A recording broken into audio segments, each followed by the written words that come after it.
I'm on my way to get my VO2 Max. And I'm pretty excited, and I shouldn't be because I hear it's painful. But it's all for the sake of science and because it's a cool opportunity. So I already did my calorimetry hood test. That was fun, but I just laid in a bed and basically got to go to sleep. Well, no, they wouldn't let me go to sleep. They kept tapping on the bed with the pen because I couldn't fall asleep, which kind of sucked.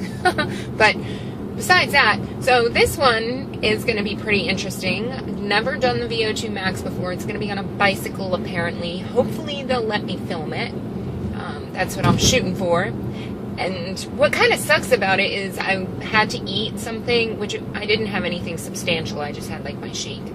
But I had to eat something like an hour ago.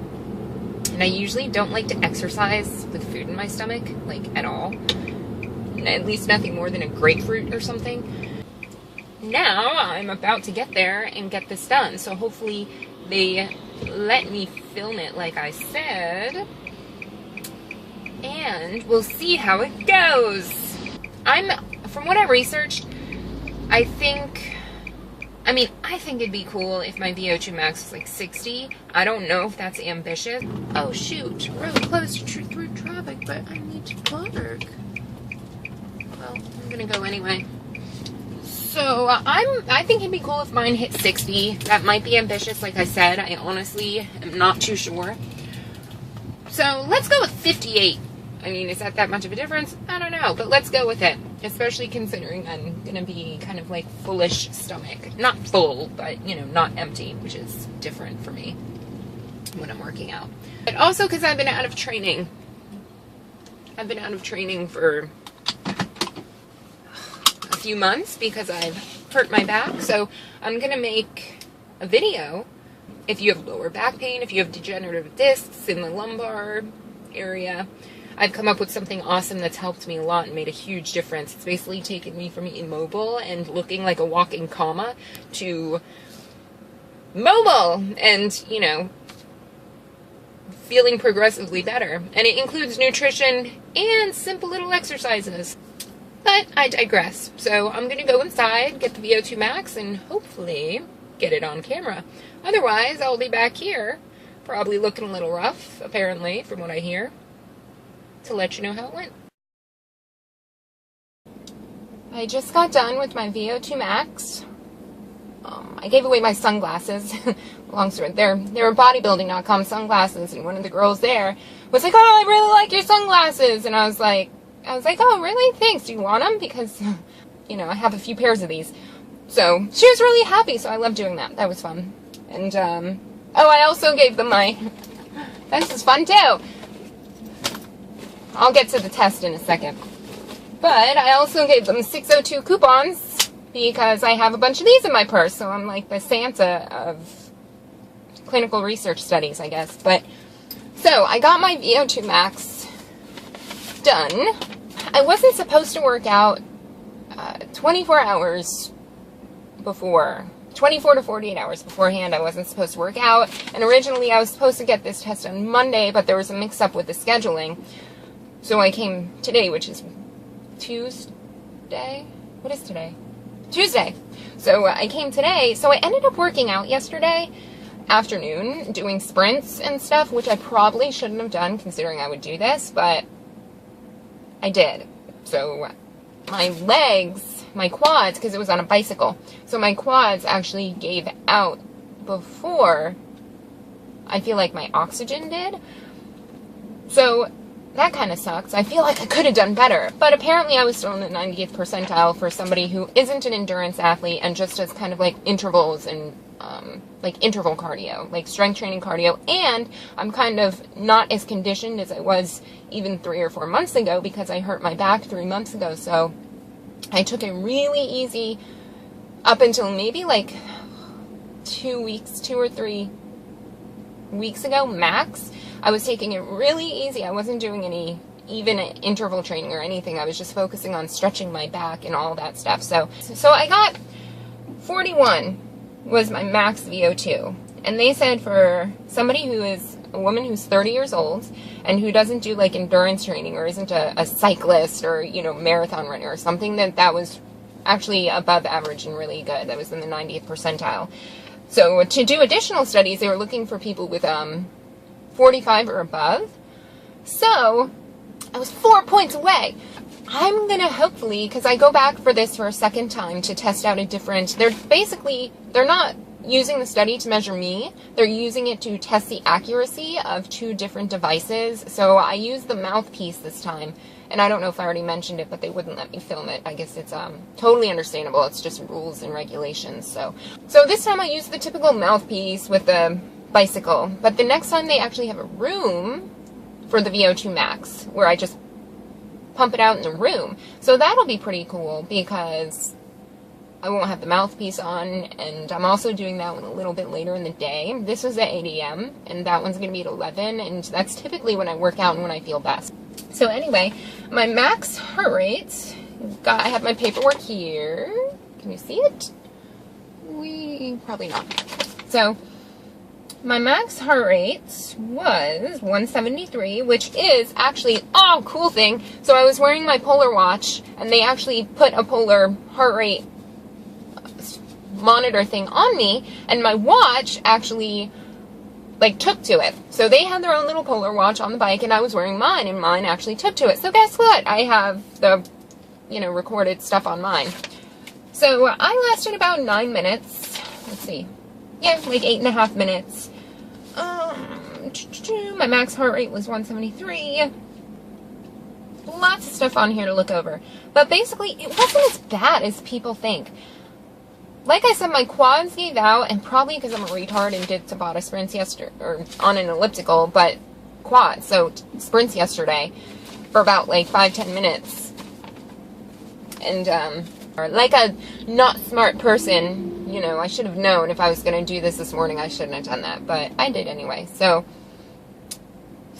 yes, I'm happy. I mean, I don't know what I was thinking. Like I said, like I want it to be 60. That's insane. So 41 apparently is really good, according to the people up there.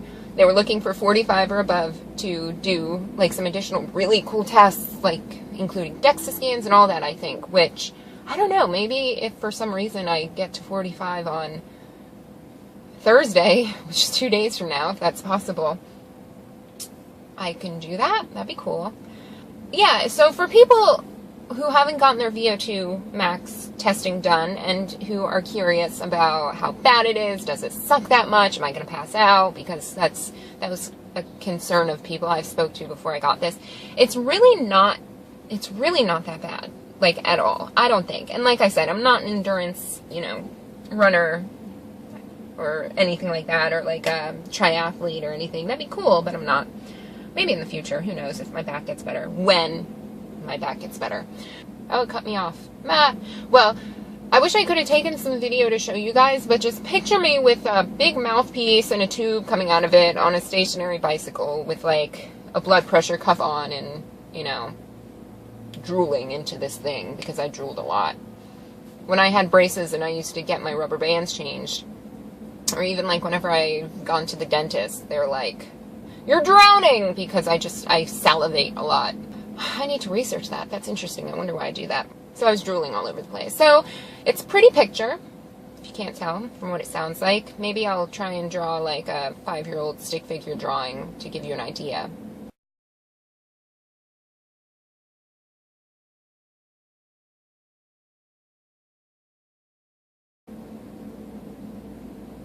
Besides that, it's pretty cool. I'm going to go back Thursday. Maybe I'll do an update for Thursday on like how I feel about it. So, yes. I think that's it. Till Thursday.